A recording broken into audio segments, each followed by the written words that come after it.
రాజమౌళి బాహుబలి తర్వాత RRR తీశాడు. ఇప్పుడు సూపర్ స్టార్ మహేష్ బాబుతో పాన్ వరల్డ్ మూవీ తీస్తున్నాడు. ఆ తర్వాత ఎన్టీఆర్ తో సినిమా ఉండే ఛాన్స్ ఉందని ప్రచారం జరిగింది.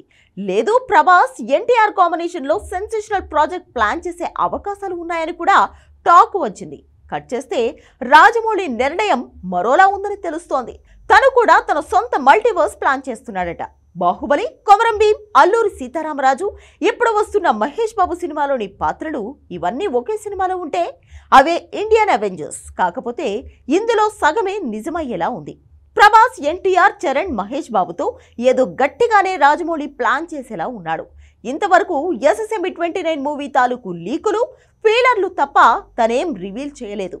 అలాంటిది ఈ మూవీ తర్వాత ప్లాన్ చేసే సినిమా అనౌన్స్మెంట్ వస్తుందా? ఇంపాసిబుల్. కానీ మహేష్ బాబు ఇంట్లో రాజమౌళి, చరణ్, ఎన్టీఆర్ మీటింగ్ మాత్రం సంథింగ్ ఫిషీ. అదేంటో మీరే చూసేయండి.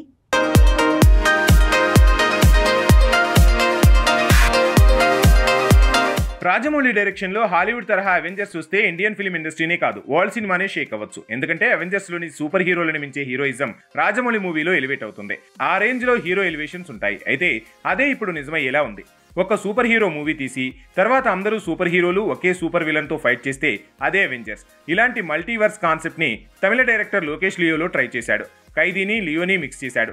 ఇంకా మిక్స్ చేసేలా ఉన్నాడు. అయితే రాజమౌళి కూడా ఇలానే చేసే అవకాశాలు కనిపిస్తున్నాయి.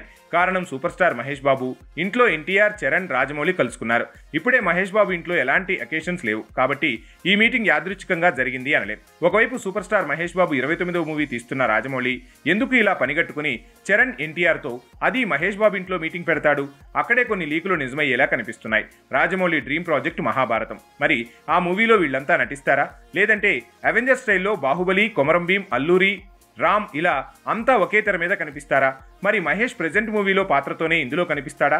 ఇవన్నీ ఇండస్ట్రీలో పెరిగిన స్పెక్యులేషన్స్. మహాభారతం తీసే ముందు ఇలా తన సినిమాల్లో సాలిడ్ హిట్లు సొంతం చేసుకున్న హీరోలందరినీ కలిపి ఓ మూవీ తీస్తే ఎలా ఉంటుందనే ఐడియాని రాజమౌళి తన టీంతో పంచుకున్నాడట. అప్పటి నుంచి ఇక నెక్స్ట్ బాహుబలి, RRR, SSMB 29 కాంబినేషన్లోనే రాజమౌళి సినిమా అన్న ప్రచారం జరిగిపోయింది.